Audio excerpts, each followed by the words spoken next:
Hi, welcome back to another episode of Stand on Guard. I'm your host, David Krayden, coming at you live from our nation's capital. The last couple of days have been kind of rough. Yeah, I got a very bad flu. I'm still recovering, but I'm going to do my best to deliver you the news here. And there's so much happening right now, and I don't want to miss anything. So when we come back, we're going to start with Kash Patel. The Prime Minister lied and his minions continue to lie.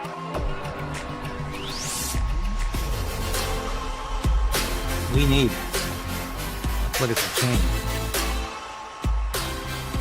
But we also need the resolve to resist.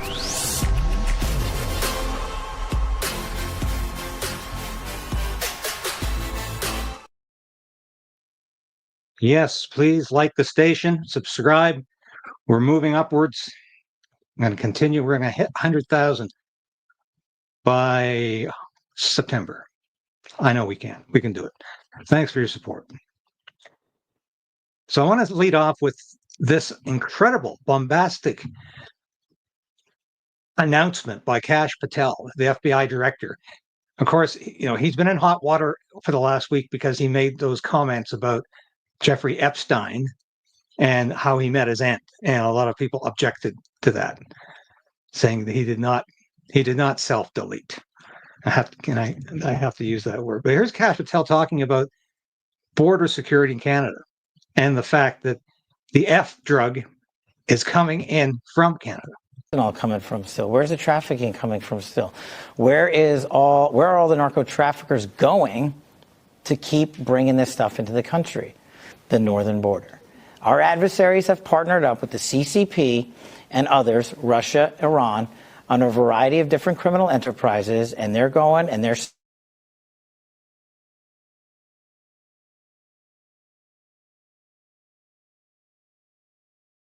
sailing around the border, and the lack of cooperation to actually firm up that northern border is what's causing a continuation of violent crime. Now, we're focused on it, and we're calling our state and local law enforcement partners up there.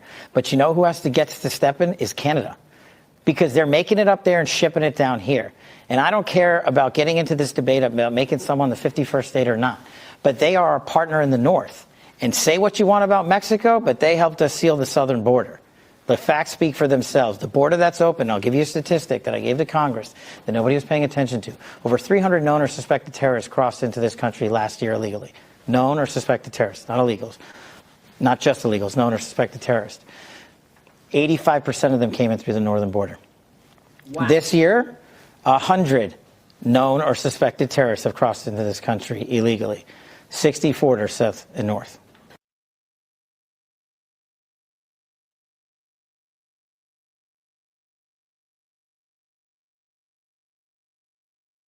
So that's the situation. Now, my colleague, Sam Cooper, has been writing a lot about this recently. A CVSA whistleblower believes transnational gangs have compromised agency databases, helping terror spies and mafias enter Canada. And this refers to the Kash Patel interview that I just showed you. And of course, Sam Cooper, who is a superb investigative journalist, has been on this file for quite some time. But here's what he writes. As the Bureau reported earlier this week, the DEA highlighted the dismantling of a fentanyl super laboratory in October 2024 in Falkland, British Columbia, a mountainous corridor between Vancouver and Calgary, as an emerging threat in fentanyl trafficking targeting the United States. Sources pointed to the same converged threat network, China, Iran, and Mexico, mentioned today by FBI Director Kash Patel. According to these sources, the Bureau reported Friday, the site forms part of a broader criminal convergence involving Chinese, Mexican, and Iranian networks operating across British Columbia, Alberta, Saskatchewan, Manitoba, Ontario, and Quebec. The Bureau's sources indicate that the Falkland facility was connected to Chinese chemical exporters, sanctioned by the United States Treasury. Iranian threat actors, and operatives from Mexican drug cartels. This is bombast. This is incredible stuff. And what happened to our fentanyl czar? Do you remember that was an agreement that Justin Trudeau made with Donald Trump to bolster our border security? So we appointed this guy. We haven't heard, excuse me, we haven't heard a word from him since he was appointed. And there was all that fanfare. But incredible stuff going on here. This is a DEA report just released this month, published May 2025. Chemical shipments can arrive first in the United States or Canada in mislabeled packages, which are then smuggled into Mexico by freight forwarders or reshippers without the shipper's knowledge. TCOs employ the transshipment method to safeguard precursor chemical supplies against regulations, disruptions, or seizures, as well as to mask the country from which the chemicals originate. This is all about the fentanyl, I shouldn't say that word too often, Superlabs in Canada.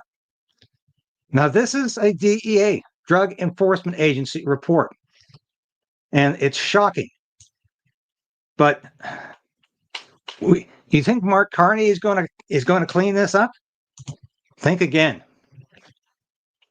And here's a National Post story, also backing up the fact that this DEA report, which was just released on Thursday, talks about Canada as one of the real threats.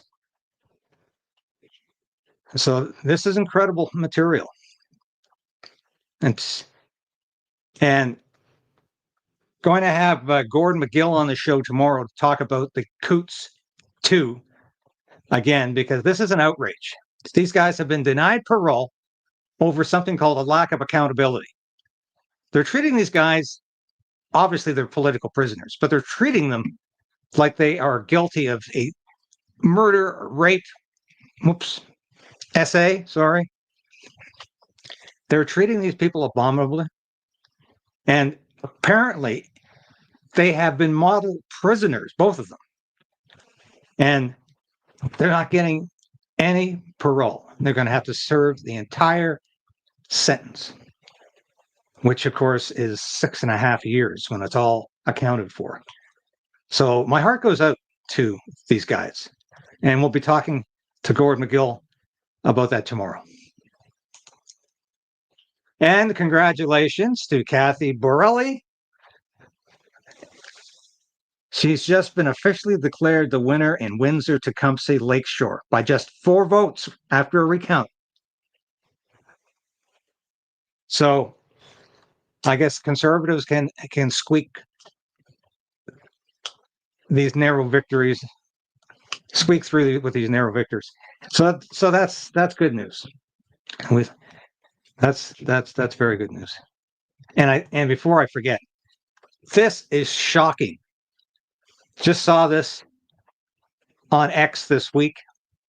They want to expand the MAID program to the medical assistance in dying for kids, children. And they want children, once again, to supersede the rights of parents.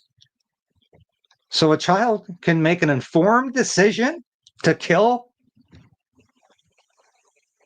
he or she? No, they can't.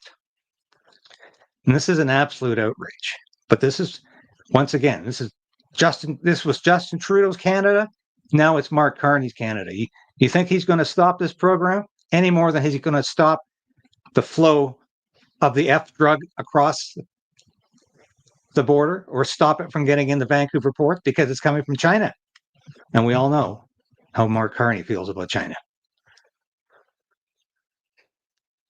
But to get to the real issue of the hour, I think, and of course, if you looked at the thumbnail, it's highlighted there. But we are in danger of being kicked out of NORAD. This is an organization that's existed since 1958. It's been mutually beneficial. And it allows Canada to operate with state-of-the-art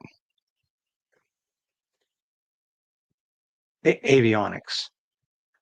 Let's listen to this interview with the American ambassador. Since 1958, I think that's worked pretty well for the U.S. and it's worked well for Canada. It's, I think, one of the only, if not the only, bilateral military relationship in the world. So I think it would. But I mean, there's criteria. Okay, and some of those criteria are being questioned right now. One of the criteria for NORAD is interchangeability and interoperability. So that would mean that, you know, we're flying the same kinds of planes, we're using the parts, and, you know, it's all interchangeable and it's one system. You know, Canada is challenging that. They'd made a decision to buy F-35s. That's now up for review. If Canadians are flying one airplane, we're flying another airplane. It's no longer interchangeable, and so, you know, that might even threaten NORAD without talking about new alliances that promise even more security and safety to our people. Is it your view that that NORAD is under threat? Well, if Canada decides to, you know, buy equipment and those types of things that no longer are interoperable with America, it means that that's one of the fundamental agreements of NORAD. And if Canada can do what it wants, and if it decides to move in a different direction, we would have to have some kind of a discussion on NORAD. Yeah.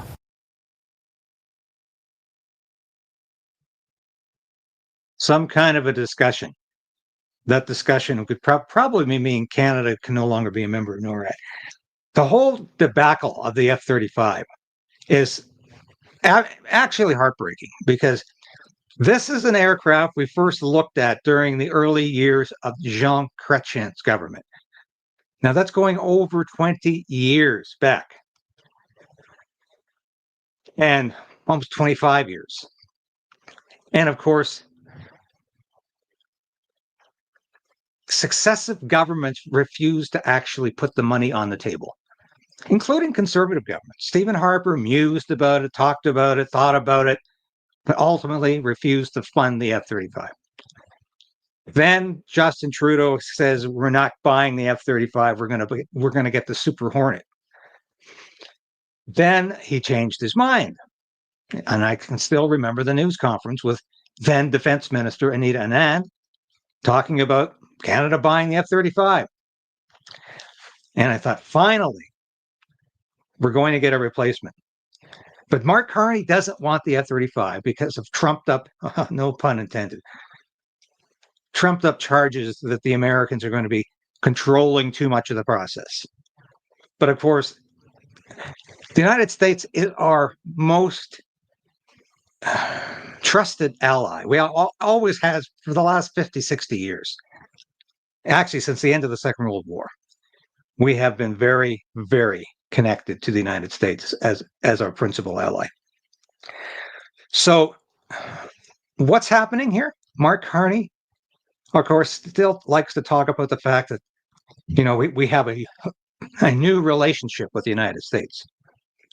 And apparently he's looking at fighter aircraft from Sweden, who we don't train with at all.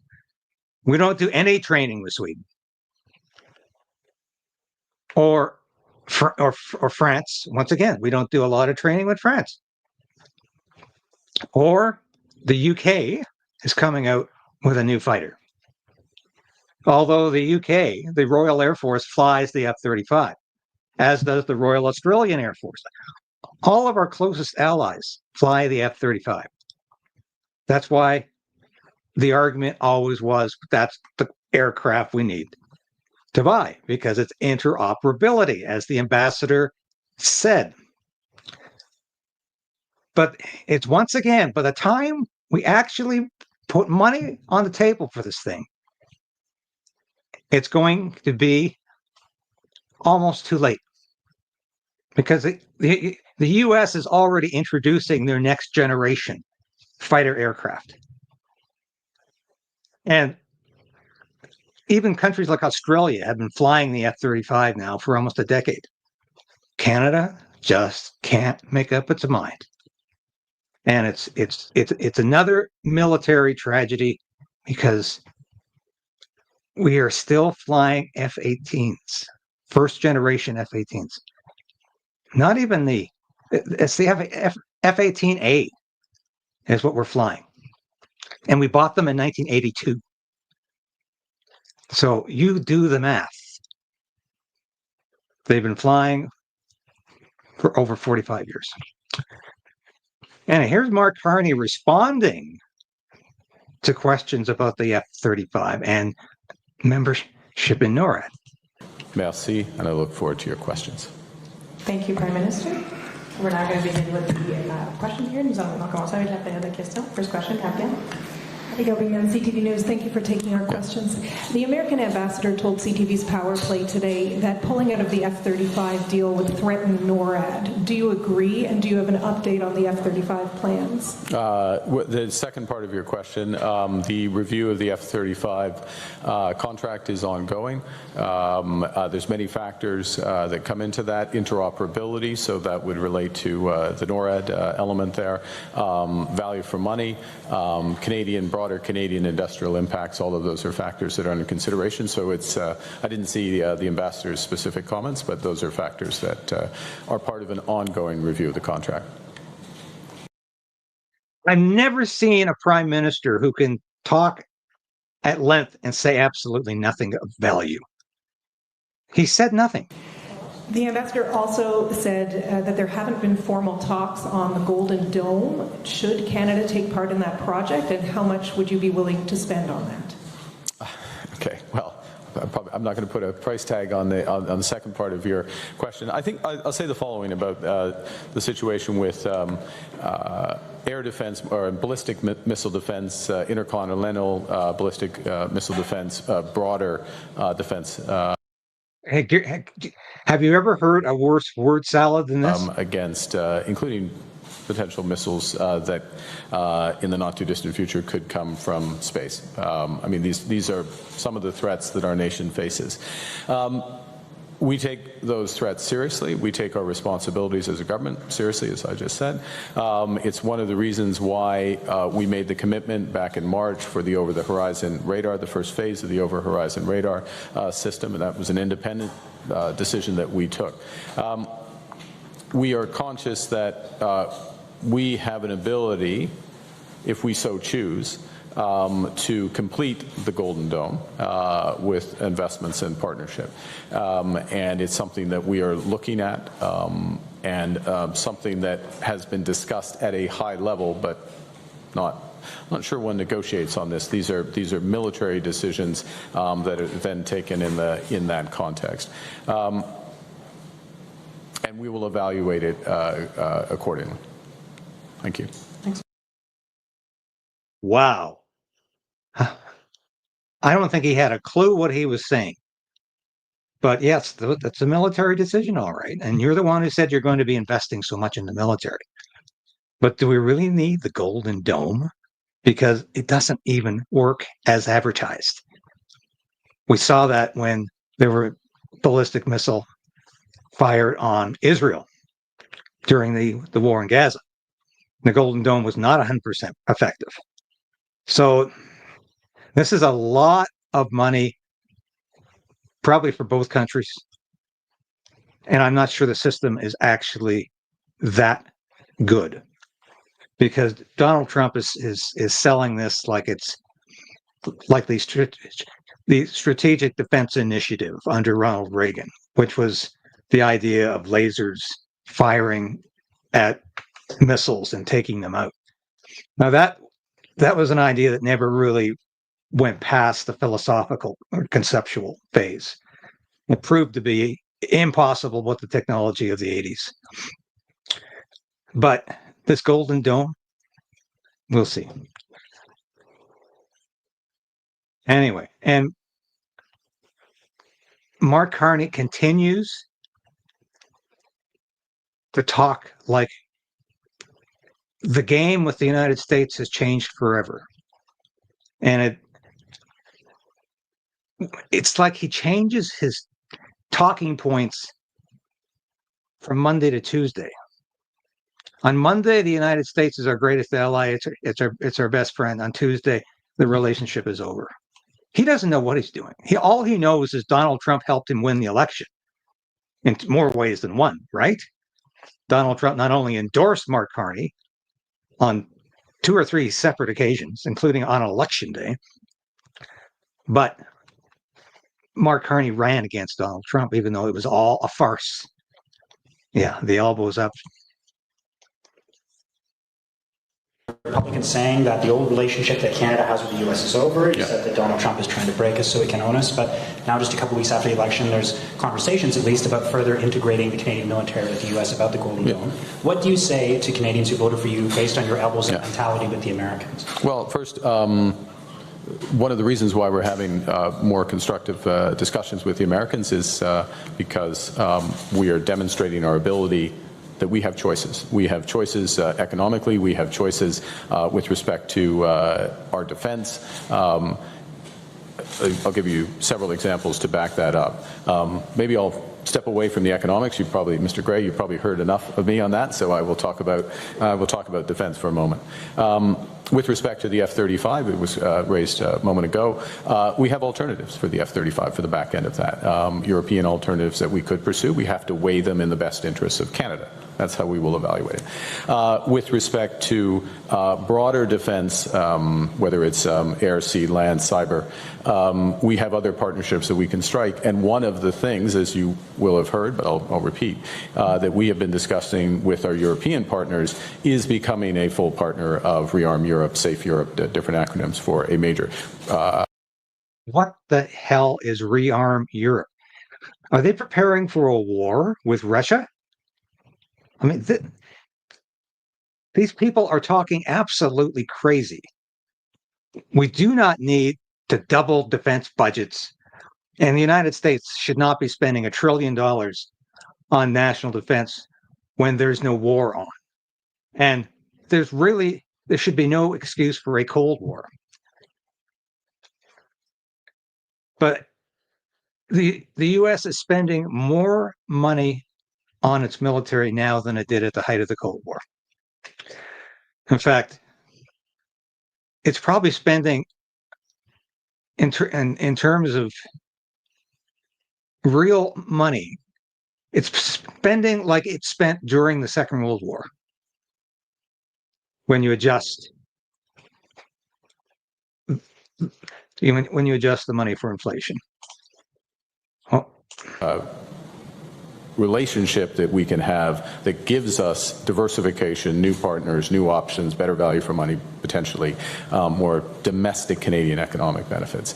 So all of that exists in parallel to potential opportunities with the U.S. And the way I would characterize the change in the relationship, and I stood in this room and made those comments the first time, and I'm very clear, and I absolutely repeat them today, which is we had for almost half a century, we as Canada, a relationship with the Americans which were a steady process of deepening integration. Deepening integration in economics, we went from free trade deal through to CUSMA, deepening integration in military aspects. And that process of deepening integration is over. We are in a position now where we cooperate when necessary, but not necessarily cooperate. So we have other options for that cooperation. We are pursuing those other options. You will see a very different set of partnerships, security and economic, going forward. But to be absolutely clear, when it is in Canada's interest, first best interest, to cooperate with the Americans, to strike deals with the Americans, relationships, and particularly in examples like ballistic missile defense, that may be the best option. And if so, we will pursue that. Once again, he's talking out of both sides of his mouth.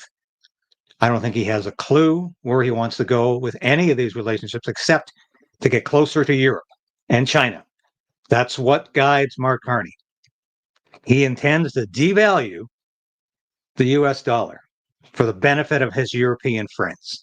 So what Mark Carney is all about. The bottom line is Mark Carney. The bottom line is Mark Carney getting richer because of the positions he has. And it still amazes me that so many Canadians were fooled by this man during a farcical election campaign that he called the most consequential in our lifetime. And we were almost at war with the United States the way he talked. But it worked, didn't it? And, I love to see Mélanie Joly on the stage because you never know what she's going to come out with. And of course, after all of those years as foreign affairs or global affairs, whatever they're calling it now, she's in industry now. So Mélanie has some advice for you. Buy a Canadian car. So, and my message to Canadians right now is please do the right thing and try to buy a Canadian-made car. When we go to the grocery store, we try to not buy American because we know it's the best way to put pressure and to help workers that are affected by the tariffs. Well, it's the same when it comes to buying a car. Yeah. So, Mélanie, you've got the salary to buy a Canadian car. Most of us don't. And especially if you want us to buy an electric vehicle, don't you? Yes. You didn't quite say that, but that's what you want us to buy. Well, not happening. Not happening. Now I want to turn to another story because I worked in the Hill for quite a few years. And I worked for several members of Parliament. And I got to know a lot of the insiders in the Conservative Party. As I've said repeatedly, I don't have a membership in any political party right now because I want to be free to criticize every political party. And I did at one time have membership in the Conservative Party of Canada and the Canadian Alliance and the Reform Party. But I don't think journalists should be card-carrying members of any political party because it detracts from the mission, which is to tell the truth, the unvarnished truth. And so Pierre Poilievre is faced with a huge decision. Does he turf Jenni Byrne? And of course, the two of them used to have a relationship at one time. I don't know why. I can't fathom why Pierre Poilievre chose Jenni Byrne as his campaign manager, especially given the fact that there is an old relationship there. And I frankly thought that was embarrassing. But Jenni Byrne lost the 2015 campaign with Stephen Harper, who should have won that election. She just lost another one because Jenni Byrne doesn't understand media, because her idea of communications is bypass the national media and go to the local media. Well, as you probably have noticed, the local media, the community media, is getting savaged as a result of not being able to post stories on Facebook. That was their bread and butter. A lot of media organizations have suffered because of that. So, does she understand what is really going on with media today? Pierre Poilievre has a better understanding of that. But he avoided podcasts. He avoided the new and independent media during that campaign. And I've said it repeatedly, it was a mistake. So here's a report about Jenni Byrne. What did the Conservatives that you spoke with tell you? They basically blame Jenni Byrne for the defeat in the last election, failing to adapt to the situation with Justin Trudeau leaving, Donald Trump arriving on the scene, and failing to grasp the change in the mood of the electorate when they did not change their platform, when they did not change their message. And also her critics say that Jenni Byrne brings the worst out of Pierre Poilievre, out of his character, out of his negativity. For her, everything is a battle, I've been told. If you don't win, you lose. And it brings out the negative tone of Pierre Poilievre that seems to be rubbing electors the wrong way. So some conservatives say we need a change around Pierre Poilievre, around his inner circle, and it starts with Jenni Byrne. If she stays, I've been told, caucus will lose patience. It will be more difficult to support Pierre if there's a confidence vote in caucus. And it's either Pierre who shows Jenni's the door, or caucus will be ready to show Pierre the door. She's a polarizing figure in conservative circles, and right now she is wearing the sting of the defeat. Get back to that in a second, but that's quite interesting. That polarizing figure, yes, very, very polarizing. But if you compare Pierre Poilievre at the Axe the Tax rallies, when he was riding high in the polls, 25% lead over the Liberals, his message was completely positive. Because I don't think Jenni Byrne was playing that much of a role in articulating Poilievre's speeches or his policy announcements. Poilievre was a different man in the campaign. He didn't talk enough about freedom and why Canada should be the freest country in the world. He missed his opportunities to do that. And that was very, very unfortunate. But you can see the difference. Anyway, we'll go back to this for a minute. As has he, frankly. And as a team, they've been polarizing. But it's clear that not all conservatives feel that way. What is the sort of the defense for keeping her on? Well, they say we accomplished a lot. We won a lot of blue-collar riding in Labour ridings. We've got a lot of cultural vote in the 905 area around Toronto. The strategy worked. We've got the best seat count since Stephen Harper, the best popular vote since Brian Mulroney. It worked. The difference, the detractors will say, is that Brian Mulroney and Stephen Harper formed government. Pierre Poilievre did not. So critics are not swayed by this argument. And also, they seemed willing, though the critics seemed willing, though, for a while to wait until after the summer. Let Pierre reflect on the defeat, on what changes he needs to bring.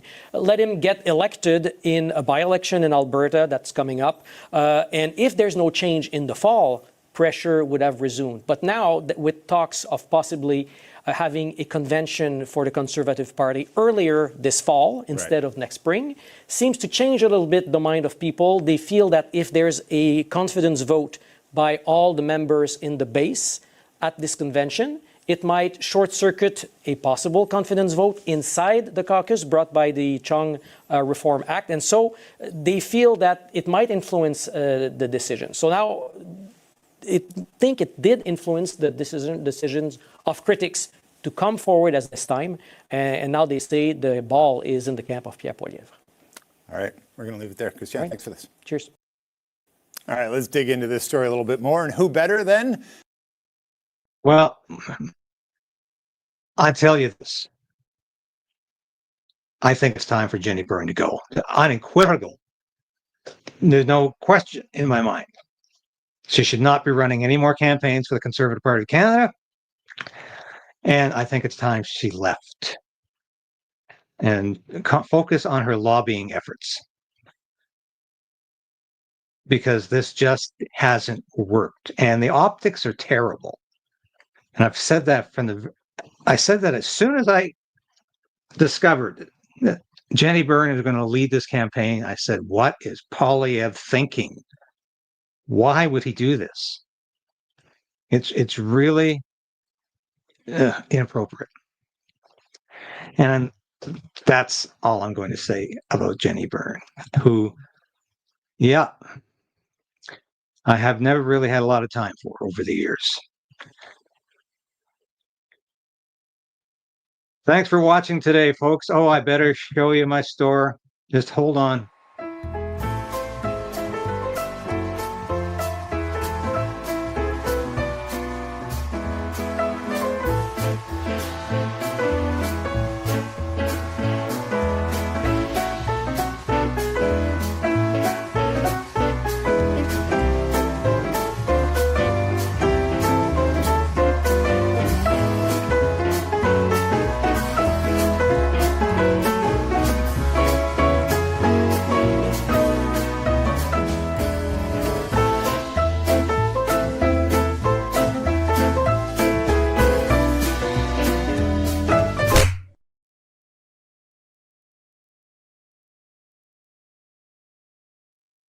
I'm going to show you this one again, folks, because it shocked me when I saw this. This absolutely shocked me. But that's what Canada has come to. This is an evil program. It's one of the hallmarks of the Trudeau years. And the fact that it's still expanding, it's allowing more people to be eligible, is absolutely repugnant. But that's what Canada has come to. Thank you for watching today, folks. I'll be back tomorrow at 10 o'clock at the usual time. And hopefully my guest will be Gord McGill, who is has his thumb on the Coots 2, where two very, very nice guys have been totally treated like political prisoners. And we'll be talking about that tomorrow. Thanks for watching today. Continue to resolve to resist. This is David Krayden, and this has been live from Ottawa. We're back.